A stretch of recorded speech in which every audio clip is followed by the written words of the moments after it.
Good afternoon, everyone. I'm Barbara Ham-Lee. As you are probably aware, WHRV-FM is the NPR station for Eastern Virginia. And today's program is all about the city of Franklin and those of you listening to us on 88.1 WHRL Emporia.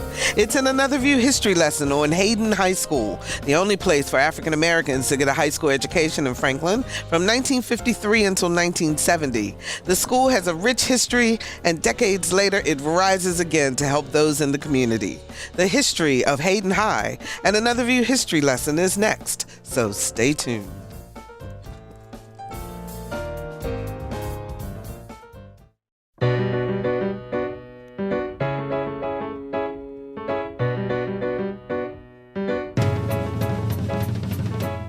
Discussing today's topics from an African American perspective, this is Another View.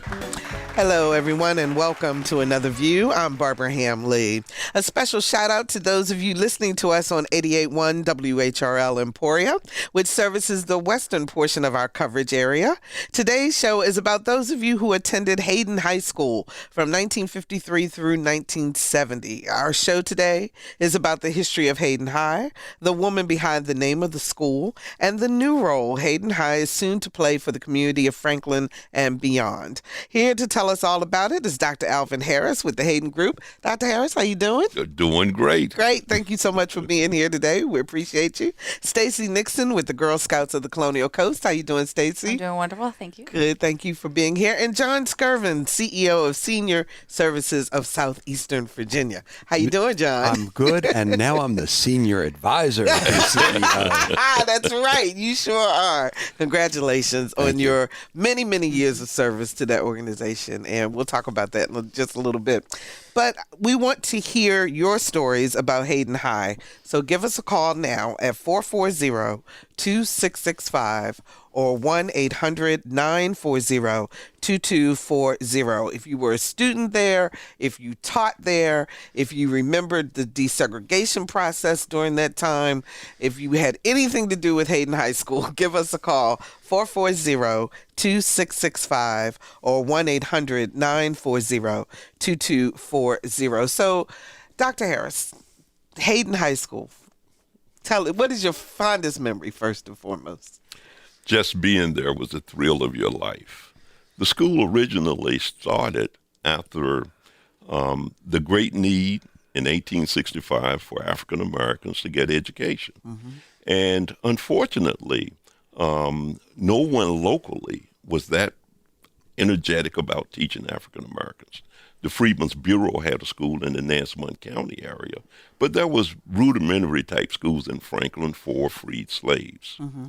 As soon as Mr. Lincoln and the Emancipation Proclamation came about, Mrs. Hayden's mother, a lady named Charlotte, who was a slave in Franklin, got on the train, went to Tarboro, North Carolina, and picked up her mother and her 14-year-old daughter, Della.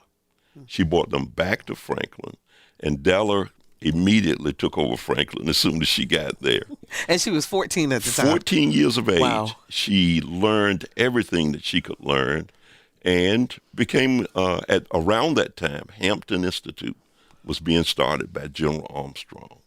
And as she went through the educational process, went to Hampton, the local superintendent of schools, Mr. Bryant, told her she didn't need any money. And after she got to Hampton, she needed money. She found that she needed money, yes. The funny thing about it was that General Armstrong called her in. Della, you got your money? He ain't bring no money, Mr. General Armstrong. And the point was, he said, where are you from? She said, Southampton County, Virginia. He said, Southampton County? Then you must have known Nat Turner. And she really went into tears, okay? But she became an excellent student, graduated second in her class, delivered the salutatory address, was a classmate of Booker T. Washington, and had a burning desire to help young women, especially African-American women, find their place in the world and go about becoming responsible citizens. So in a sense, she was a feminist. She was also an entrepreneur, because when she was not busy educating, she had a little store in downtown Franklin selling confectionaries. Wow. And because money was so important, but everything, all of her focus was on God and religion and helping African Americans learn. In her own words, I've tried to teach my people to help themselves. It has been my heart's desire to help elevate my race. And she did a fascinating job by generating an atmosphere in a community thoroughly segregated that could focus on opening up your mind so that you could become more than you really were. And she also became a first in terms of leading another institution of higher learning. Did she not? Yes, indeed. She went up to Virginia State, at that time Virginia Normal Institute, and became the lady principal there. But her burning desire was always to come back to Franklin and to start a school for young ladies, a boarding school in which they could actually progress through life. She was upset because she said that young women were getting married at 13 and 14 years of age. And after 2-3 years of marriage, the man was on one side of the house. The young lady was with the children on the other side, and oftentimes with greater burdens. A friend of mine said, looks like the same thing's happening now. Okay. Did she ever marry? She married tragically to a young man by the name of Lindsay Hayden. Soon after she graduated from Hampton, they went to a rural area. He was a principal, and within 11 months, he died from pneumonia. And so from that very point, whenever you saw a photo of Mrs. Hayden in public, she wore black, never married again, totally committed to his memory. So tell us about the school, about the boarding school first, and then how it progressed to become the high school. The interesting thing is that Mrs. Hayden frequently always wanted to come back to Franklin. When a group of citizens had scrounged up enough money to open a school, she came and started that school basically from scratch. She worked very hard. Around 1906, a lady from London, England, named Mrs. Marriage Allen, came through and saw her works and loaned her $6,000. Wow, that was a huge amount of money back then. She bought 5 acres of land. She built the boarding school. She farmed the rest with hogs and collards and sweet potatoes and peanuts. And when Mrs. Allen came back 5 years later, she paid her back $6,000 of a king's ransom at that time. Wow. But she had established an educational institution that continued to evolve through the years and to provide education opportunities for black people in South And how did Virginia. the students pay for it? Usually the expense was very low, and their parents could get the little $2-3 to pay for that. But basically, even if they couldn't pay, opportunities were open. And even though this was a girls' boarding school, young men could come in the daytime. Sounds like Bennett College, where I went in Greensboro. So the young men could come during the day. But During that the was it. day. They could not stay overnight. 440-2665 or 1-800-940-2240. We're talking about the history of historic Hayden High School in Franklin, Virginia. Give us a call if you have either were a student there or if your grandparents were a student there. We'd love to hear your stories. 440-2665 or 1-800-940-2240. So she passed in 1924? Yes. If I'm not mistaken? Yes. Okay. She was the first victim of an automobile accident in Franklin. A young girl driving her family car, learning to drive, ran into Miss Hayden as she crossed Main Street. Oh, my goodness. And she went into a coma, was taken over to the early Lakeview Clinic in Suffolk, and died there. The turnout was unbelievable at her funeral. And 3 years later, a monument was erected in the cemetery at Southview Franklin that stands today, that people who are students of the school and know the story frequently put flowers Memorial Day. Oh, wow. That's it. So she really made an impression on that area. Unbelievable impression. Okay, so fast forward us from when she passed to when the school actually became a high school. The $6,000 that she used to start the school, at her death, the education of African Americans became a public adventure. Mm-hmm. And Southampton County took over the school to help educate African Americans. Mm-hmm. But it remained a black school. Oh, it was by law in the state of Virginia, a black school.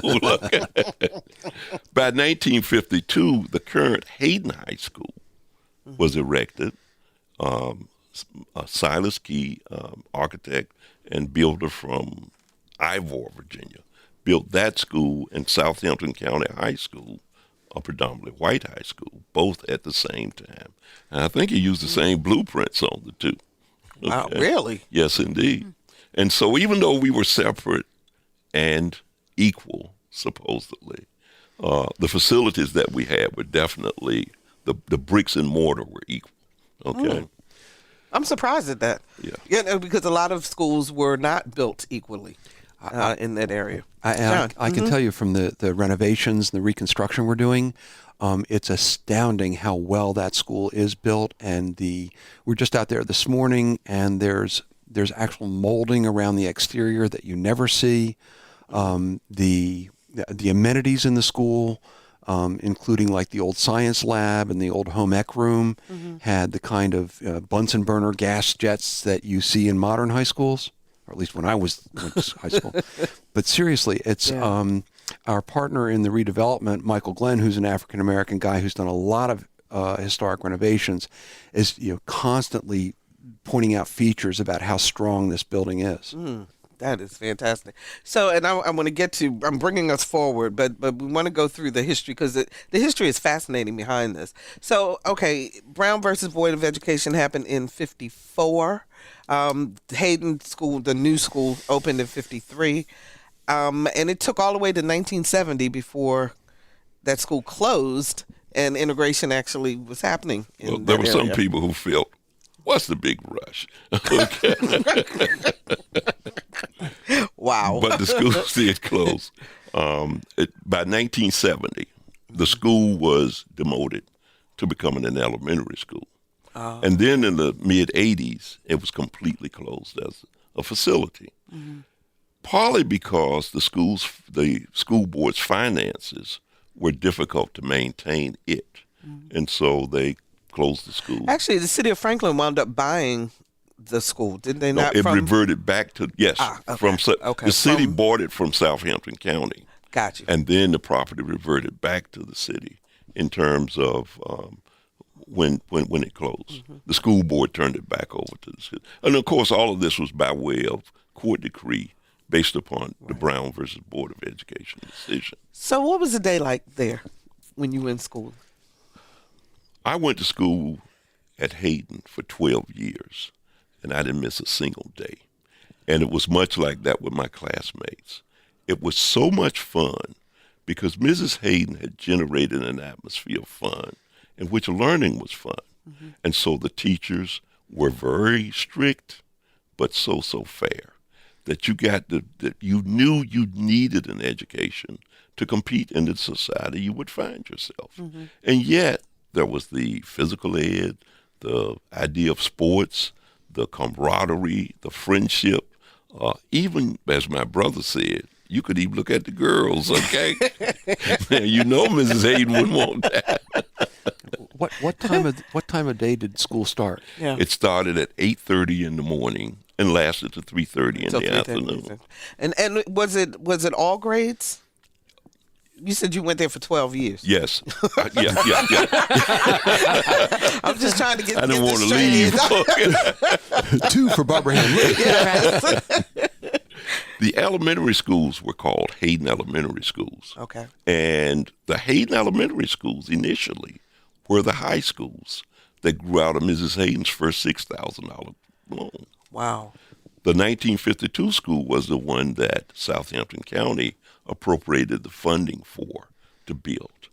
And in that sense, it was really interesting because even though our society was segregated staunchly, there was a certain amount of relationship that existed between blacks and whites that to this very day is in an evolving type process. And What do you mean? Give me an example. for example, people who worked for the major industry family in town, Was that the paper mill? Okay. the paper mill, Paper mill. okay? The African American women were very similar to some of those you saw on TV. I mean, even though they were employees, they ran the household. And so in terms of a need situation, they served as a conscience to white people in the town. For example, we never had aggressive physical activity by the Ku Klux Klan. And when on the one occasion that we did have, the Klan was basically run out of town, okay? Wow. And so the community, thoroughly segregated, evolved to a point of view in which there was mutual need between. And that's what communities are all about. Regardless of how people think, some of the people who are as racist as you want to see understand that if minorities sat down all around the world would stop spinning. And so that was the type of environment that we evolved in and continue to evolve. It's interesting because that promised land that Martin Luther King spoke of slowly just around the corner. Mm-hmm. And it's the collaboration from projects like our Hayden projects in which the Girl Scouts of America, the Senior Citizens of Southeastern Virginia, the Hayden Group, all collaborate to make things better for all. It's about building communities. It's about being inclusive. It's about freeing the minds and opening the minds of people so that we all can have a better place. Mm-hmm. So, John, fast forward again, and you see this building, and the light bulb goes off. How did this happen? How did this transformation of this empty building at this point? Okay. It had historic designation. No, right? Actually, It didn't. So Senior Services of Southeastern Virginia is the area agency on aging for all of Southampton roads. And we have been in Franklin since pretty much the day we opened in 1972. Actually served meals out of a mobile home. That's the first Meals on Wheels. And so we have been at the Martin Luther King Recreation Center, which is right across the street from the school, probably since the mid-'70s. And that's where there's a commercial kitchen there. And so we prepare the meals, and the seniors come in for the day programming. And really back in 1995, the staff, we were sitting around going, wouldn't it be great if we had a campus where that school could be repurposed? And, maybe housing, maybe, they got a gymnasium. Wouldn't it be slick? And so in 2008, actually, there were several attempts to renovate the school that fell through from private developers. The city council tasked the Franklin Redevelopment Housing Authority to find a developer. And we, Senior Services, in 2008, made a proposal and were selected to do this. Originally, we were thinking, wouldn't it be great to be a tenant and find somebody to do it? And then nobody stepped up, so we did. So the concept has always been to make it a community center with housing for seniors, to make it affordable, and to definitely be intergenerational. Part of our vision for the region is that it's a livable community for all ages, because a community that is good for the aged is good for all ages. Mm-hmm. And so we went down that pathway, and actually with the help of the OBC Healthcare Foundation, Franklin Southampton Charities, Hampton Roads Community Foundation, some private donors, the name of this guy who's sitting in the same room I won't mention, and the other fellow who's in the control room. Seriously, with the support of the alumni, the support of the community, and the support of City Council, we began the journey. We hit a major snag in 2015, and really I thought that it wasn't going to happen, and then got introduced to Michael Glenn of Luna Development, who reevaluated the project with us and said, let's keep going until somebody says no. And this journey has been really amazing in terms of getting the financing. The first set of finances fell through. But then Virginia Community Capital Bank, which is the primary construction loan, and then LISC, which is the Local Initiative Services Corporation, whose president and CEO happens to be Maurice Jones, who happens to live in Norfolk, even absolutely. though his office is in New York City, yes, and who toured Hayden High School in July of 2015 and came out and said that this is a project that must go forward. We will help. And fast forward a couple of years, he's no longer with the Commonwealth of Virginia, but LISC steps up and provides that really essential bridge loan for the historic tax credits. You asked about whether it's on the list, was on the list of historic places. right. Senior Services actually developed the application with the historic consultant from here in Norfolk. It's not an easy process, and the school really is significant in its place in desegregation, or this separate but equal versus desegregation. And not only that, it's of its kind. It's the last remaining building in this area. The others have either been destroyed, or they've been renovated beyond recognition. And so that connection in terms of the role that they played in community and in educating African Americans is completely lost, and for others. Precisely. Right. Right. We were talking earlier, this generation of students don't realize there were separate schools. Yeah. They don't appreciate the struggle that went on for desegregation.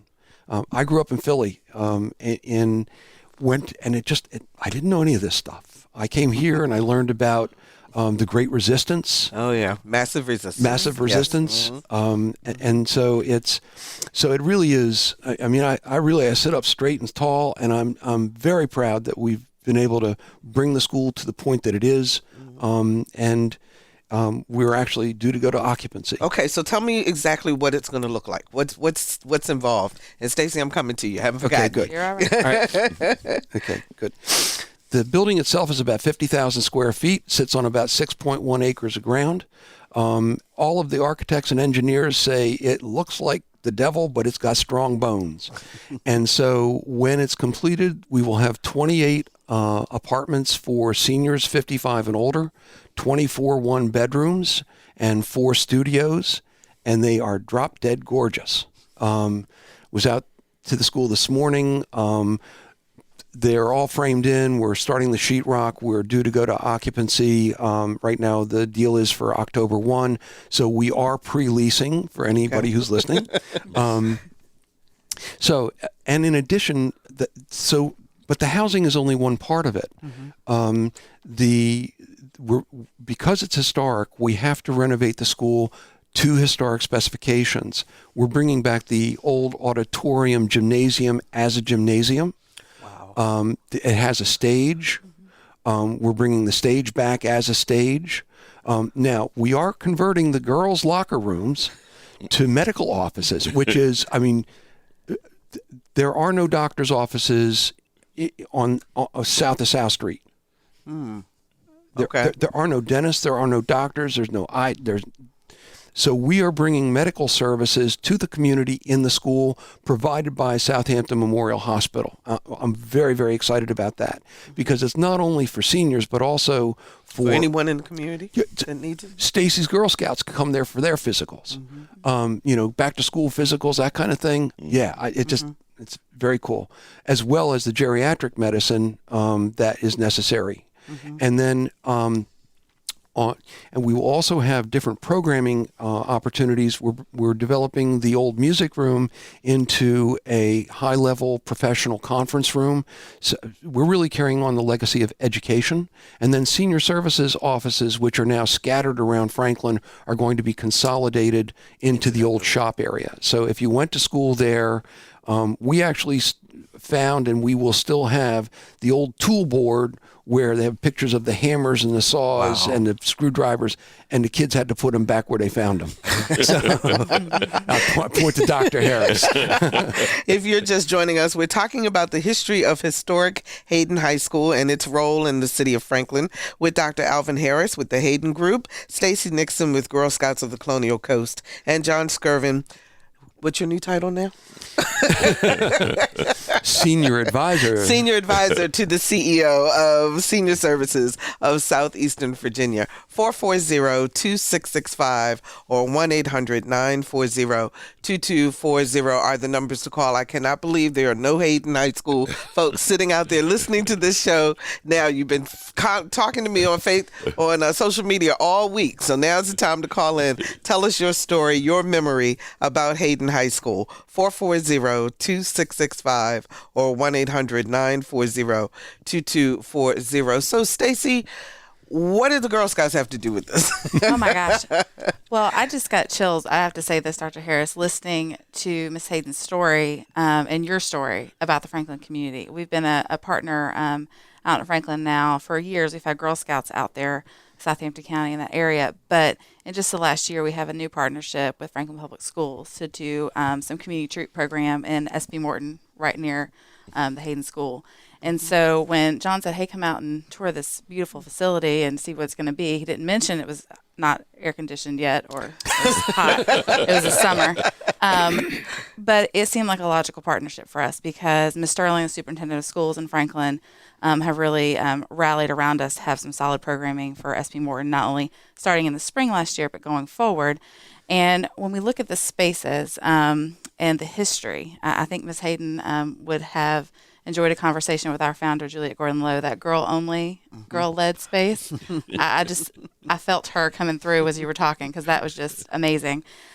We see some partnerships there for some excursions for our girls to go see some different things and some beautiful program space in terms of new opportunities for girls to see new things and learn about their community. And I think the history that is preserved and the story, I think there's a lot more that we can do going forward in the Franklin community. And I know that Girl Scouts you all have it as a mission to also get more African American girls involved in scouting. Absolutely. And the benefits that brings. So will they spend time, as you said, learning this history and utilizing the school in that way? Absolutely. And I'm not going to speak for my program team, but I can see a Franklin, we talked a little bit about this, Explore Franklin patch that has a part of this Hayden story with it because I really think that's important. And when the schools opened up more for our program inside with community troops, so we have staff that are able to go out and deliver with support of the Franklin Southampton County Charities, Franklin United Way, it's become possible for us to share more of those things in their community as we learn them.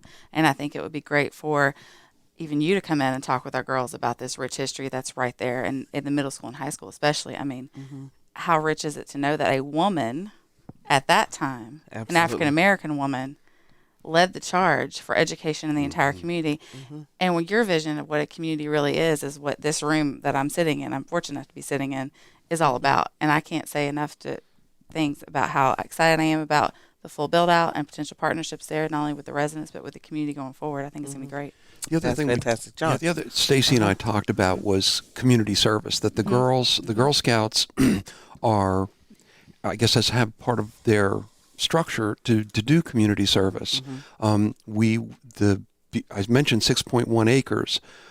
We will have raised gardens. We will have a lot of opportunity for intergenerational activities that are both structured and then I'll call it unstructured, where relationships can form between the very old and the very young. And all of the research about intergenerational activities is that the that the educational, the grades, the kids' educational scores go up when they're in this kind of a relationship, and the life satisfaction and actually the life satisfactions go up, the depression scores go down. So it really is a real opportunity for us to not only do it one-on-one, but I think to create a community model. What we're doing here can be done all over the United States. It just takes, I think, the determination. And I really appreciate the struggles that Mrs. Hayden went through. I mean, it seems like the legacy is also that if we're going to get it done, it's going to take some work to do. So I'm very excited about the Girl Scouts. And then there's Boys and Girls Clubs in Franklin.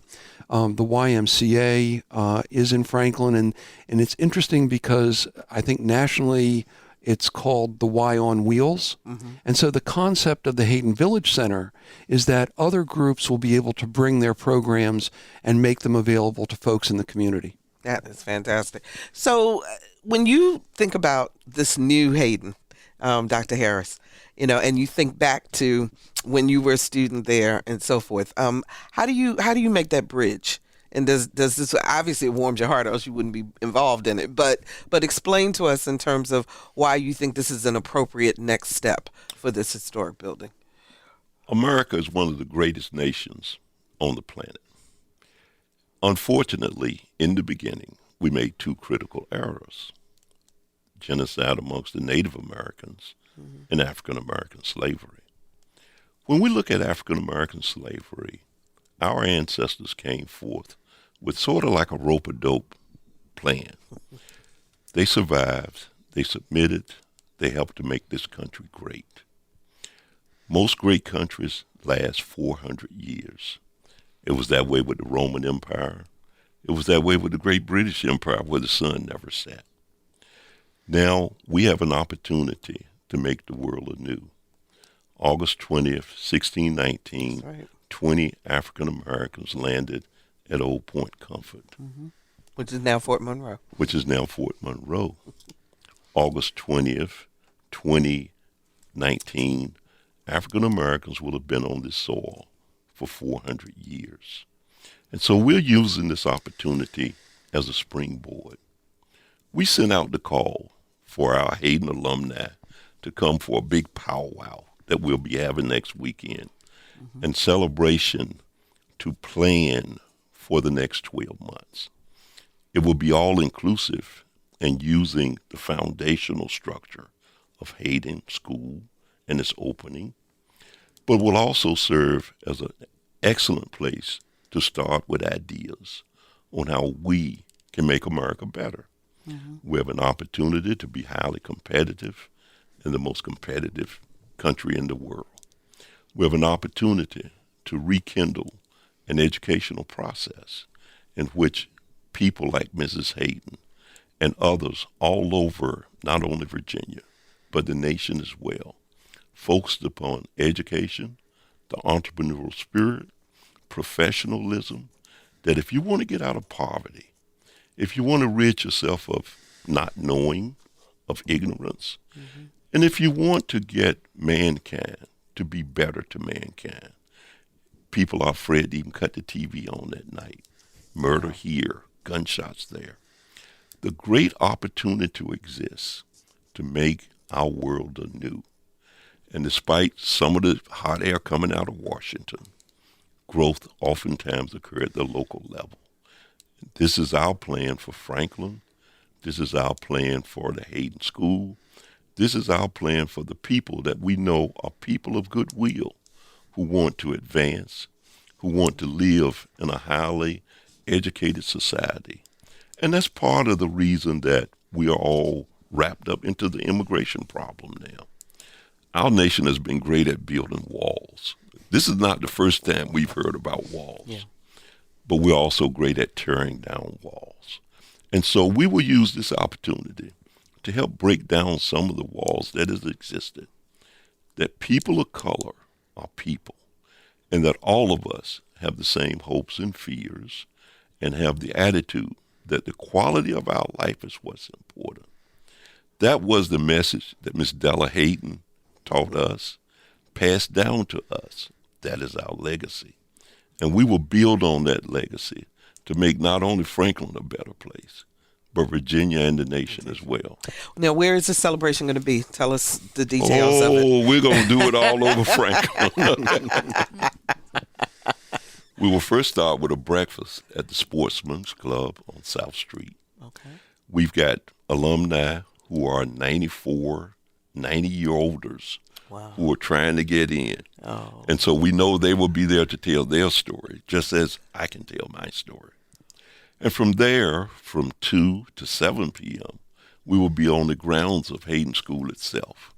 And at that time, we will have the camaraderie, the friendship, the reminiscences, the fellas who were in the corner begging some young lady to come, while Miss Della Hayden with her spirits watching down saying, no, no, no, no, no. No, and I met some of those women at the 50th reunion, and they were hiding under the steps, I can tell you. And then we will do a dance later on that evening. Oh, that's fantastic. And can anyone come, or is this just for the Basically, we alumni? want it open to everybody? To everybody that the word Hayden means something to. Okay. So if the word Hayden means something to you, then now's the time to come out. John, And we've been talking about it being kind of an adult affair. Yes.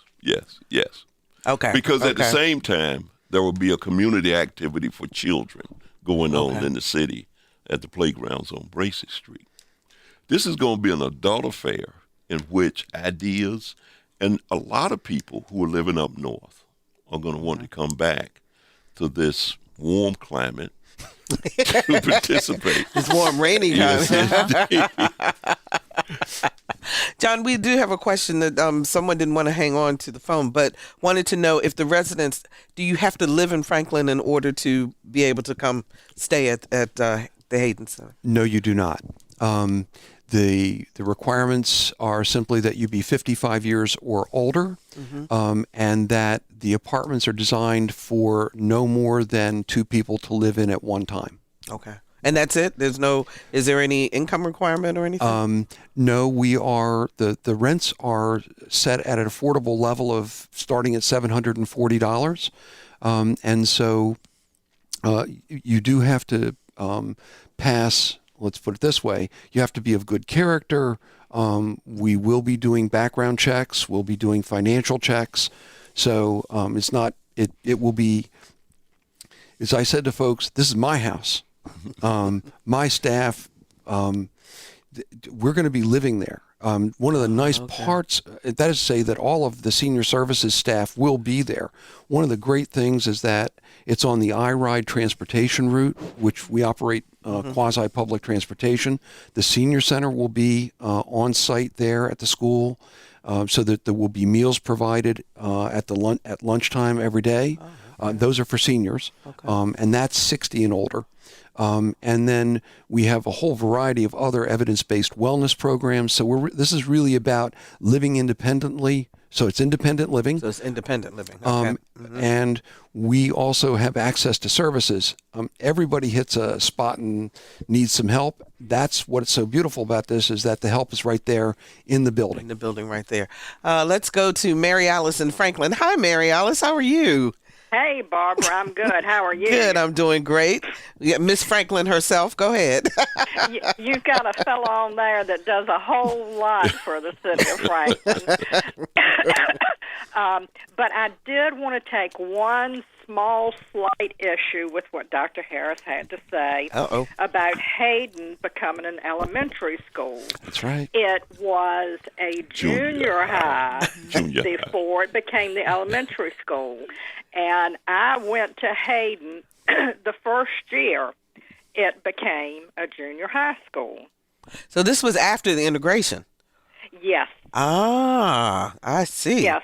Schools were slightly integrated before then, but that year was the year that they said, okay, we've got to be completely integrated.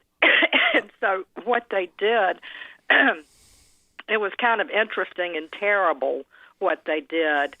I was going into ninth grade at the time, and what they did was they split the entire ninth grade, and half of the ninth grade went to Hayden in the morning for classes, and the other half went to the high school for classes in the morning. And then at the brilliant time of lunchtime, they put everybody on a bus, and the kids that were at Hayden in the morning went to Franklin High School, and the kids that were at the high school went to Hayden in the afternoon. Wow. Yeah, it was not a fun year. Yeah, I was going to say, that's very, very interesting, I tell you. So, Mary Alice, will you be at the big event next week? If I can get over this cold, I'm probably going to go. Fantastic. Well, we hope you feel better. Thanks so much for calling in. We appreciate you. All righty, you take care.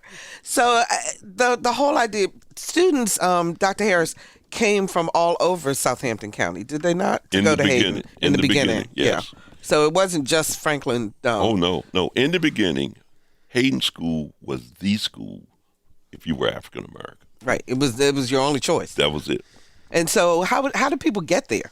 Because this is a very rural, not as rural now, but it was very rural back then, right? One man had a bus. When Miss Hayden was a student at Hampton, I told you that she ran out of money her second year. Right. She went into Cortland, taught school there, and was a very resource person for that community. Not only did she teach regular educational school, but she taught Bible school, church school. I mean, if it was school, Miss Hayden taught it, okay? She was also focused on the temperance movement. At that time, alcoholism was a threat to the nation. The temperance movement evolved. Eventually, they were part of the reason that we had prohibition. Mm-hmm. But alcohol was such a negative force in the communities that, again, she tried to teach everyone that a natural high in life was far greater than a substitute high by way of drugs. And so the opioid crisis that we have now can be attacked with the same spirit that she had back in her day. Mm-hmm. Let's go to Renee in Hampton. Hi, Renee. You're on the air. Hi, how are you? Thank you so much for this program. It's very informative. Thank you. I had a question about Mrs. Hayden and her impact on Virginia State College. Actually, I guess it was Virginia Normal and Industrial Institute maybe then, or was it was. And you were talking about it. I know that I lived, when I was a little girl, I lived on Hayden Drive on the campus of Virginia State, so I was wondering whether that was named for her. It was named for Ms. Della I. Hayden. Mrs. Hayden was the perennial godmother when it came to watching over females. One of her students told me about a social that they had, and she was there, lights blasting, with her glasses. She would not allow them to get too close. There was no belly rubbing if you were at a social with Miss Della Irvin Hayden. Virginia State University appreciated her a great deal. She was the lady principal there for about 13 years, but her yearnings were always to come back to Franklin and Southampton County and start a school for those young ladies there. Thank you so much, Renee, for the call. I appreciate that. I think we have time for one more call. Let's go to Camilla in Portsmouth. Hi, Camilla. You're on the air. Hi. My name is Camilla Ashby. Camilla Holloman Ashby. It's Miss Ashby. 1957 graduate of Hayden High School. Oh, fantastic. So are you going to the big event next week? Yes, I am. Yes. And thank you for the photographs you sent me. Oh, you're welcome, John. Oh, that is fantastic. Can you tell us a really short story that you have that you remember about the school? Okay. 3 things I want to make sure I say. Okay. My back door met with the campus of the elementary school campus and I could walk through my dad's garden and go to school, elementary school. I could walk to the high school that I'm so proud that they are renovating in about 2 or 3 minutes. And on the right side of my home was the teachers' boarding house. Wow. So the teachers who taught at the elementary school and the high school would rent rooms at this teacher boarding house for the school for the week, during the week, and then they would go home on the weekend, those few that didn't live in Franklin.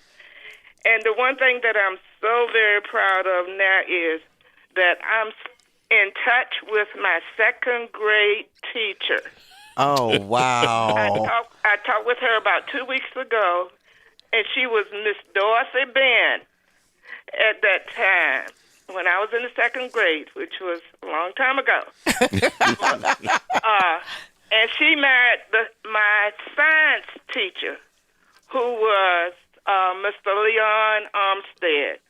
So now she is Miss Dorothy Ben Armstead. Oh, Miss Camilla, thank you so much for calling in. I hate to run, but we're just about out of time. And so we appreciate you calling in, and everybody's looking forward to seeing you next Saturday. Thank you. All righty, you take care.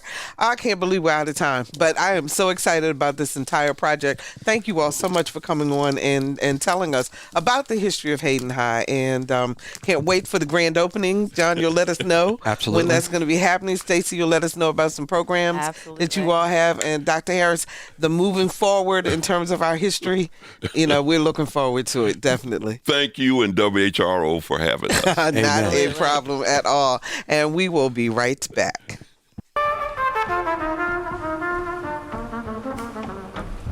I'm with Marcellus, and you all are checking out Another View. Don't go anywhere. Check us out.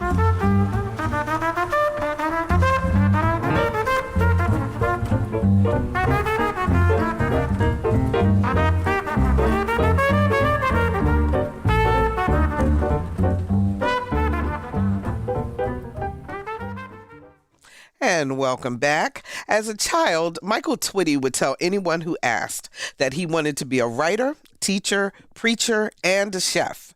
And as an adult, he manages to do all four.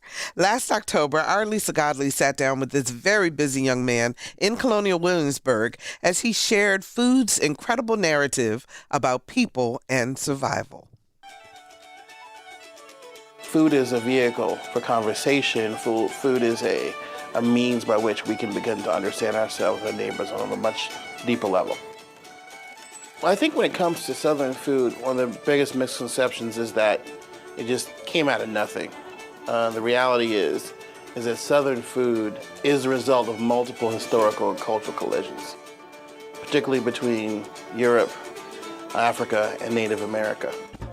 When it comes to people of African descent, there's extremely powerful notes that food is how we pass on our culture.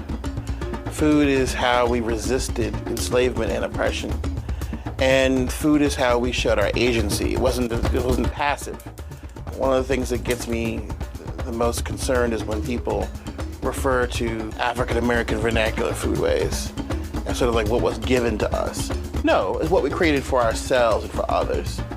So I think it's incredibly empowering to learn about that tradition from the historic side the way I do here at Colonial Williamsburg. Field peas, black-eyed peas. We think of them as something you just eat for good luck on New Year's. Well, it's deeper than that. When I went to Senegal, West Africa, I went to Gorée Island, which is where enslaved people were prepared for shipment to the New World, including some of my own ancestors. And the last remaining slave castle, the Maison d'Esclaves, they explained to us that black-eyed peas were one of the foods that were given to enslaved Africans, cooked in palm oil to fatten them up. One thing about sweet potatoes is that in the West Indies, anywhere they were boiling sugar, they were a really quick energy food.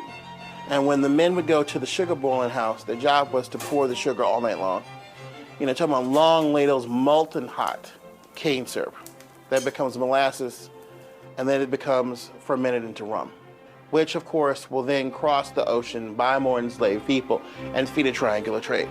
But what happens is, while they're cooking this syrup down all night, they're dumping some of it over top of an iron pot filled with sweet potatoes. What does that sound like to you? It sounds like candied yams. And they would eat that to keep them up all night, because they had to be up all night. It was a high energy snack to have that. Every time you eat candied yams now, I want you to think about an enslaved man in that sugar boiling house all night long, making that dish happen as a means to stay awake. I don't think about food and cooking the way other people do. I think of it in terms of big block ideas. The ultimate is to create something that tastes good. It's not about how much of this or that you put into it or what technique you use. Black cooking is more about flavor. It's about spirit. And I think it's less about gourmet techniques that require a lot of fancy, because we didn't have that. Only thing we had was our feeling about the food and feeling about each other. My parents asked me, what do you want to be when you grow up? And I said, I want to be a writer. I want to be a teacher. I want to be a chef, and I want to be a preacher. For me, all those elements are conjoined. This idea of feeding people as a spiritual exercise. This idea of feeding people as being an educator. This idea of feeding people as creating a text that's edible. All of that, to me, it all makes sense. It's all part of one holistic worldview. The secret to the best cooking is trying to find things where everything complements each other. It's about creating communalism among your ingredients, and that's how you make the food taste good. We call our food soul food. Why? It's the only culinary tradition named after a transcendental quality. It's named after something that transcends life and death. It's not about our nation, it's about our spirit. And that's what makes me so proud of it. Now, that story you just heard was originally created by producer Lisa Godley and edited by Neil Grochmal, for the WHRO TV show Curate. It's been nominated in the category of Best Television Feature at this week's National Association of Black Journalists Salute to Excellence Awards in Detroit, Michigan.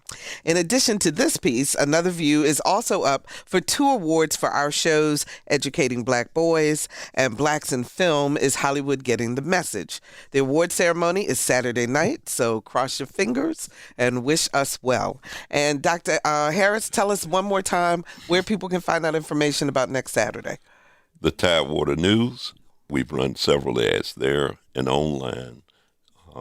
There are the whole itinerary is listed. It's listed online. Yes. Okay. Is it under Hayden School? Yes. Okay. All right. So that's next Saturday. There's August 11th. August the 11th, adult activities as well as activities for the kids. Yes. Right? That's fantastic. Thanks so much for joining us today. If you'd like to hear the stories of Hayden High again, please visit our website, anotherviewradio.org, and download the podcast. While there, please sign up for our eView newsletter. It's a once-a-week reminder of upcoming shows. We're on Facebook, and I'm on Twitter at Barbara Ham Lee. Next week is the Another View Roundtable with some new voices and new opinions on current events. Our theme music was composed and performed by Jay Sennett. Our thanks to Hearsay producer Jonah Grinkowitz for sitting in for Lisa Godley, who is in Detroit, hopefully accepting 3 awards for WHRO Public Media. Victor Bowen is our audio engineer, and we send Victor much love as he's getting married a week from Saturday. Congratulations, Victor. Janae Jackson answered our phones. I'm Barbara Ham Lee. Thank you so very much for listening to Another View.